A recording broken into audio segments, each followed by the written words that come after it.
everyone, and welcome at another episode of Site Spotlight. My name is Marieke van der Rakt, and I'm here with Taco Verdonschot. Taco, how are you doing? I'm really well, thanks for asking. And today we have a special website, right? So this is the first time that we do not review a submitted site, but we found one ourselves. And to find it, we actually went to wordpress.org/showcase, which is a website that lists a lot of WordPress websites that feel special, that they've submitted themselves as, look, this is something awesome we built. And so we figured we'd take the very first one on that page and put it in the spotlight today. Yes, and I'm looking forward to it. So let's start with the homepage. It's just gorgeous. We're looking at a website that is so beautiful. The Line Hotel, gorgeous images, not a lot of copy, very cool vibe. But the question here is, does that vibe actually help you to book a room? Because I think that is what their website is built for. So my first impression is that it is so beautiful. I really like the photography. I like the layout. It is clean. The URL tells me it's a hotel, and I do see references to LA, to Washington, to Austin. So that's okay. And if you scroll all the way back to the bottom, you'll see 3 addresses, which confirms that it is 3 cities.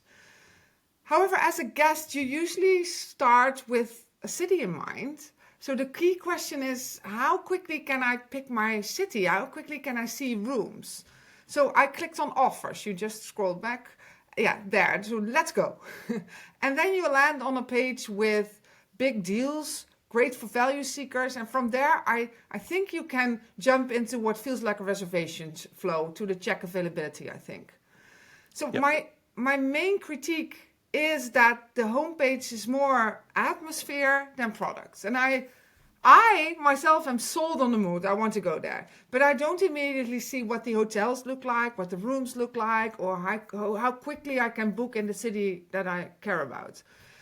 For hotel shoppers that are comparing things, especially those who want to go to a specific city, I think clarity beats mystery. And this is a lot of mystery. So I would probably recommend putting the reservation unit in the homepage, maybe show some more beautiful pictures of the hotel.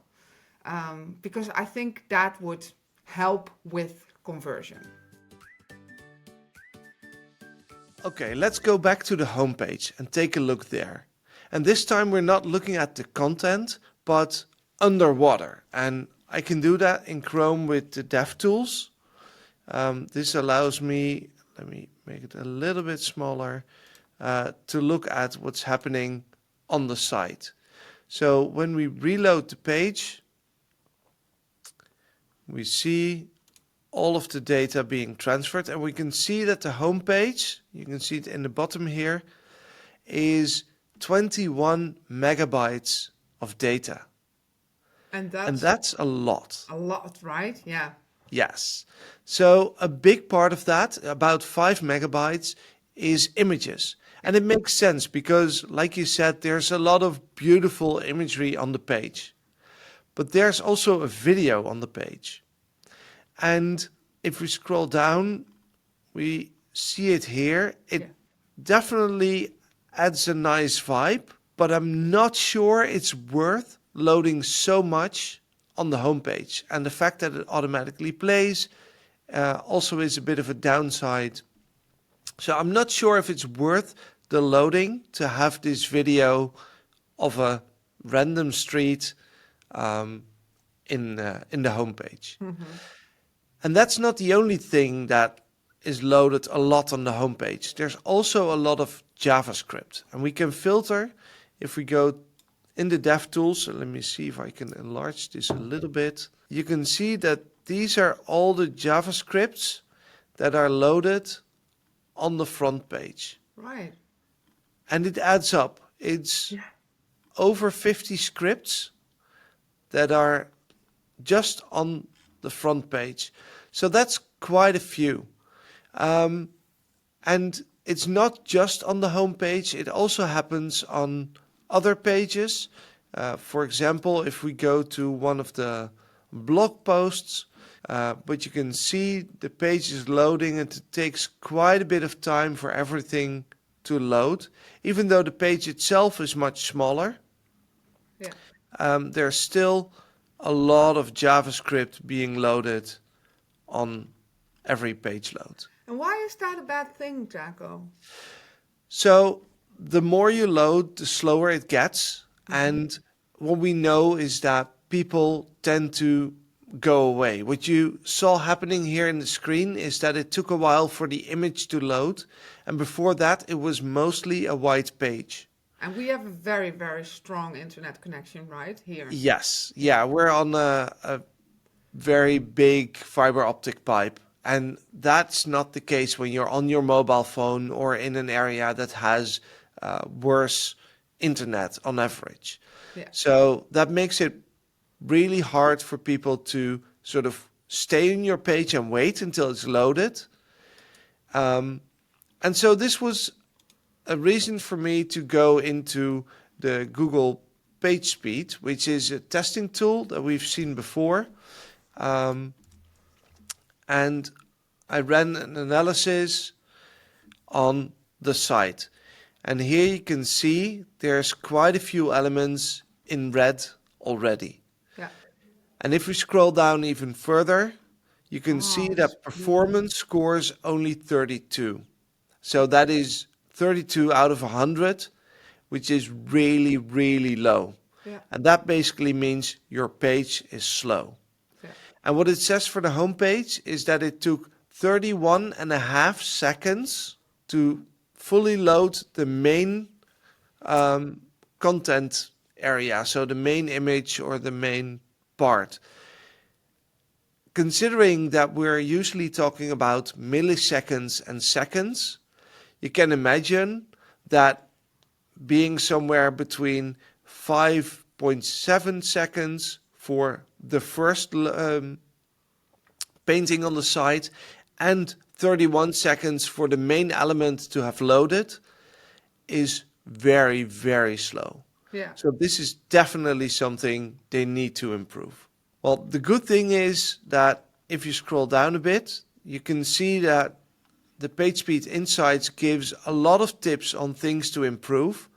And for example, resolving render blocking requests can shave off 5 seconds of your loading time. Right. And in the details for that, you can see that this is mostly scripts being loaded, CSS, JavaScript. So that is definitely something they can improve on. And the same goes for the JavaScript, where it says, hey, here you can shave off another 3.4 seconds of loading time, which is easy wins. So spend some time on that, make the site faster, and it will definitely be helpful to your users. Work to do. A lot. Okay, let's look at the content. I've clicked through the website quite a bit, and overall the pages are pretty hard to read. The font, the body font feels small, and a lot of paragraphs are center aligned. And that combination makes it really tiring to follow the lines and discourage deeper reading. But I was looking for a page with some longer text, so we're going to look at this page, the first blog post I found, which is about how to beat the heat in Austin. I think if you look at what we're looking at now, you see that that section is all set in caps. And several sentences run long without natural breaks. So with that small font size, that creates just a wall of text. And the result, this is more about the look than the words. I think it looks nice, the design is stylish, but it isn't inviting for me to read. So I find myself scrolling instead of engaging.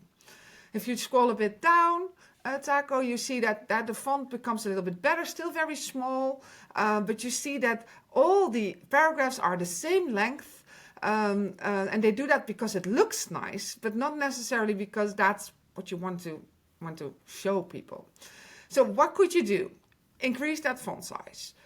I think left align the body text. These things are center aligned or like full singles. Make sure that you align on that side And that's also how we read books. Break longer sentences into shorter ones. I think get rid of all those all caps headings or all caps paragraphs and use normal case with a clear hierarchy, because that's just more easy to read. So all in all, I think a great design should support the story and not the other way around. And when readability slips, and it really does in this case, with the small font-centered paragraphs, the messages get lost. So make words easy to consume, and then people will stick around to actually read them. Yeah, and I'm curious because there's a lot of headings that are in all caps. Yeah. Is that also a style thing you would not do, No, or is that something they can keep? I would not do that. I also think it looks beautiful, but letters are not meant, or else letters can be beautiful, but the words should be written because people are going to read them and not because they're going to look at them. So I think that's the main mistake here. No, I don't think you should use all caps in headings. Yeah, so just a few changes. The content itself, not bad, but the styling takes precedent And over. to be honest, I didn't read all. It's really hard to read. So I threw it in my backend to do some analysis and read it there, because in this it's you scroll. This is just for scrolling. So we've navigated to the Austin Hotel and their rooms page. And you can see the beautiful images sliding by. I want to go there. Not the biggest fan of the auto sliding images because that is distracting for a lot of people, but that was not the point for this page. What I'm going to do is scroll down a bit, and what you will see is that there's a whole section on ADA, and that is American Disabilities Act. Basically, it's the requirements to be accessible as a place, as a website, as whatever for the US. And it's very prominent on all of their rooms pages, on all of their booking pages. So it's something they clearly care about, which is a good thing. Yes. And if we would go to book a room and we check availability, we say get a room. Let's do that somewhere this month. We can also see in the booking process, if we go and search for rooms. Oh, no rooms are available. Yeah. Let's book a little bit further ahead. See if any rooms are available. This is a good sign, though. They're sold out. But what I wanted to show is that they also care about clearly communicating this room is accessible, mobility accessible. This is the mobility accessible double queen. There's some hearing accessible rooms. Currently, they're not available on this date, but they're super clear about these rooms are accessible. If you look at the ADA accessible section here, they clearly state which rooms are accessible. So it's something they care about. Yes. Now let's test this for the website, because if you care this much, of course you want those people to be able to stay at your place. Book a room. Exactly, yes. So we go back to the Austin page. And now I'm going to use just my, after closing the pop-up, I'm going to use and another pop-up, just my keyboard. So from here, I'll use the keyboard. And the first time we hit tab, there's no indication of where we are on the page. I have no idea. No. Then if we continue, we can see a little line appear around the logo. And from there, you see it now jumps to check availability. It's not super clear, but it's there. It's there. Going through the page, sometimes it's there. Right now, the word food is highlighted. but sometimes it's unclear where Yeah, the you are. focus is. So this is something that is done well on some of the elements, but not consistently across all. So that's something where they can improve. Now you see it appear at more, reserve, and now it's gone again. So if we tap through, sometimes we see where we're at, and sometimes we have no idea. Um, how about booking a room? So let's go all the way back up to check availability. Um, you just saw me do it with a mouse. Yeah. So let's see if we can also do that using just the keyboard. I was able to open this pop-up. So now what we need to do is we need to go to get a room uh, to continue the booking process. So I'll continue hitting tab and you can see a jump in the back of the page. So I have to go through the entire page in order to get to where we're at. There's a sign up form, here's links, there's footer links, I would now give up. there's an address. Yeah. Now we can close the pop-up. We're Yeah. You currently shouldn't do on that. the X. Don't do that. Don't do So that. the Yeah. next step is that we can get a room. Fantastic. So we go there and now we need to enter the dates that we want to stay. So just using my keyboard. Luckily, I'm already on the right or in the right place on the pop-up. I don't have to go through the entire site anymore. So let's pick a date. Wait, it skipped the calendar. Let's go back. Nope. No, there's no way I can up the number of guests, but there's no way for me on this form to get to the date. So I Then you have can't no check. Yeah. no option to select a date. So if I go to check availability now, it says, okay, that's nice, but I'll just give you the dates for now. And now I can go through the booking and actually Choose the date. navigate to the month. Yeah. So if you hadn't given up because you were unable to access it before, then now you can go to all the dates. I'm Dutch, so let's pick a cheap one. And an end date. And then we have to tap through. Was the two of us. We don't have a promo code. I think I'm on the search bar now. Yes, I was. So now I can go through.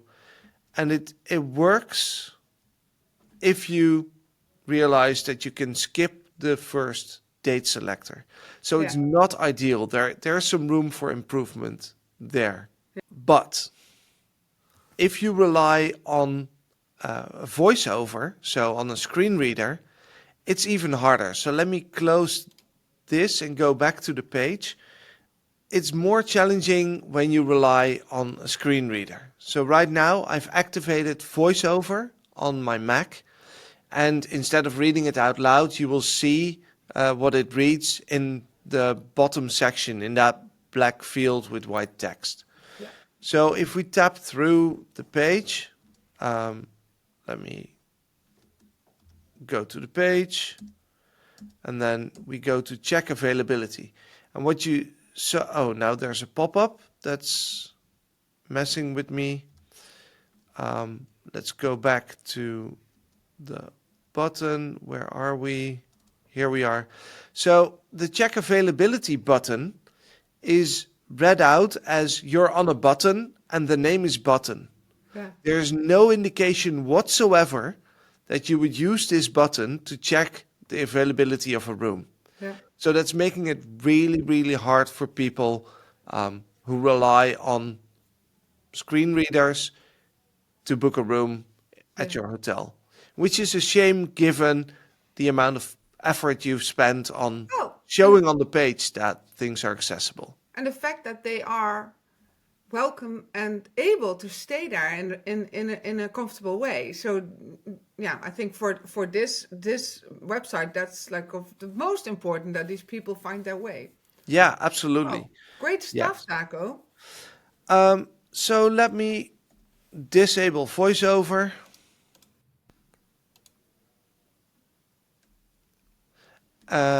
And there's one last thing that I wanted to look at, because for most of the page, the color contrast is sufficient. It's doing well. It's slightly iffy here with Yeah. the white text on a light background, but most of the text is done really well, except for when you go to the menu Oh, and you go over, for example, Washington, D.C., then it becomes too close in color.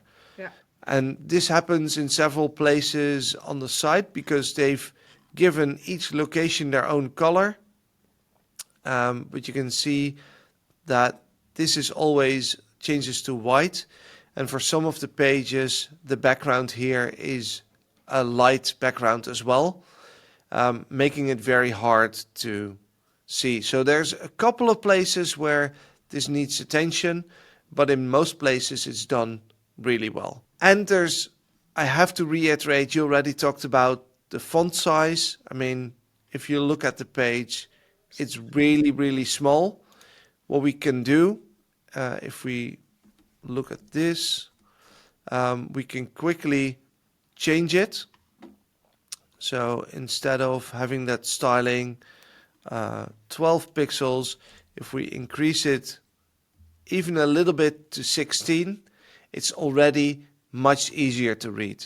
So I would super also quickly, change the height of the line. It's just, I, definitely. yeah, Yeah, it's very condensed, yeah. and adding a little bit more space and breathing room definitely makes a difference. So something to work on, but Yes. overall, I'm very happy to see that they care so much for accessibility of I their also menu. want to stay there. So I think the vibe comes across, but there are a few things to do without making the style too much, or making too much adjustments to the style. You can make it better, more accessible, more comfortable, I think.